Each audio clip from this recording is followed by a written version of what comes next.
دیگر سوالی که اینجا آمده است گفتن که همین درباره اذان و گوییم که پیدایشش. البته برادران عزیز، زمانی که نماز بر گردن ما مردم مسلمان فرض شد، میگه پیامبر گرامی با اصحابش مصلحت کردند، گفتن خدای مهربان این الصلاة کانت علی المؤمنین کتابا موقوتا، گفت هر نماز وقت داد، بامداد شم، پیشین شم، عصر شم، هر که وقت دارد. انا که ما 40 مردم را جمع کنیم. میگه یکیش گفت همون زمانی نماز شد یک بیرقی را بلند میکنیم. بعضی ها گفتن خیلی بیرق بلند میکنیم، بعضی ها میبینن، بعضی ها مشغول کارن، بعضی ها خوابن، بعد چی میشود؟ این راه چی؟ بعضی ها گفتن در یک بلندی آتش هزم در میتیم. گفتن اینش هم مثل اوله واری، شاید آدمی خواب باشه درک نمیآورد. یک تاش گفت خیلی گفت همون کرنه هست، کرنه می نوازیم. نه گفت این کار یهودی ها هست، من هیچگاه از یهودی پیروی نمیکنم.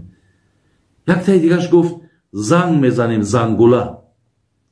گفتن نه این کار نصرانی ها هست. بعدن میگه حضرت عبدالله ابن زید انصاری در حالت بیداری و خواب بود. ولی در حدیث ها آمد است برادر عزیز، اگر حاضر من همینجا اگر بیابم برای شما خدا خواهد از حدیث پیامبر میخونم.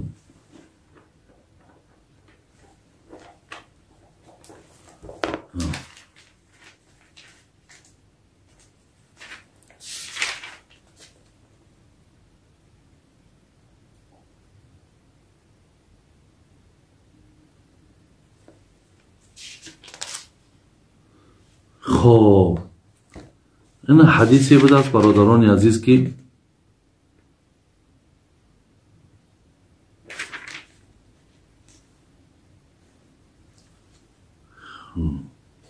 آمده است ان عبدالله ابن زید، همین نفری را که از من گفتم، کان رسول الله صلی الله علیه وسلم قد هم بالبوق و امر بالناقوس فنوححت فأوری عبدالله ابن زید فی المنام قال رأیت رجلا علیه ثوبان اخضران.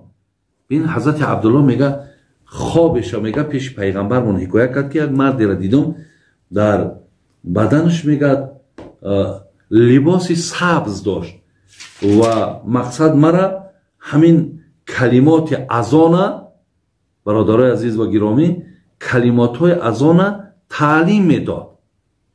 یعنی نفری بود در خوابش که گفتش برای جمع کردن مردم بگو که الله اکبر الله اکبر الله اکبر الله اکبر اشهد ان لا اله الا الله اشهد ان لا اله الا الله. مقصد تا آخری همین اذان همین کلمات ها را به عبدالله ابن زید انصاری تعلیم دادن. میگه آمده از پیغمبر خدا گو حضرت در خوابم دیدم مردی را با همین خیلی لباس های سبز، مرا همین کلمات ها را تعلیم داد که هرگاه وقتی نمازتان آمد انا را با صدای بلند فریاد کنید. پیغمبر گرامی گفتن عبدالله گفتن آواز بلال باز مقصد بلندتر است، رو برای بلال تعلیم ده تا بلال مقصد اذانهای نماز گوید. همچنان برادرها وقتی میگه بلال اذان داد، حضرت عمر ابن الخطاب هم رضی الله عنه دویده پیش حضرت آمد، گو همین کلمات را که برادرم بلال میگوید همین را منم در خواب دیدم. یعنی برادر عزیز، یعنی این تعلیماتی بود که پیامبر گرامی را قبول کردن و گویم انا پیدایشش از همین زمانه. ولی یک چیز از برادر عزیز که میگن اذان عبارت از 15 کلمه هست، لیکن اقامه از 17 کلمه. یعنی اگر شما حساب کنید مثلا الله اکبر الله اکبر الله اکبر الله اکبر 4 بار، اشهد ان لا اله الا الله، اشهد ان لا اله الا الله. دو تا این قطعی 6. خلاص همین خیلی حساب کنید تا آخری از آن روین 15 کلمه می شود. لیکن اقامه من قد و قامتی صلاتو میگیم. ولی اینجا در همینجا شاید اگر همین حدیث آمده باشد بینیم برادر عزیز.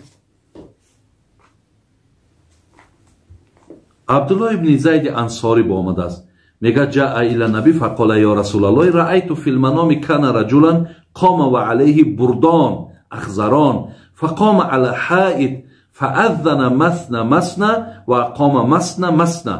رواه ابن ابی شیبه و اسناد صحیح.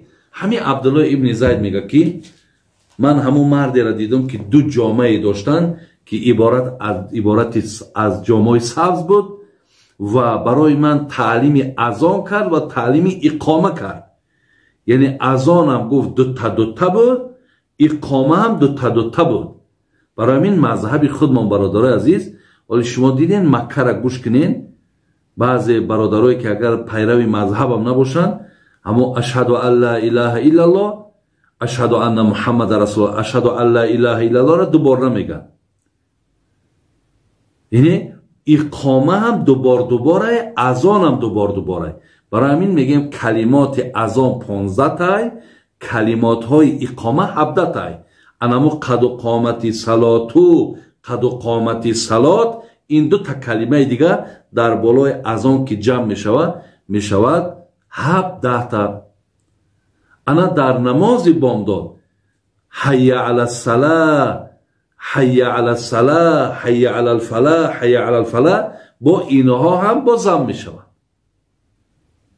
برامین برادرای عزیز و گرامی از دایره مذهب من، یعنی اذان هم دوبار، اقامه هم دوباره.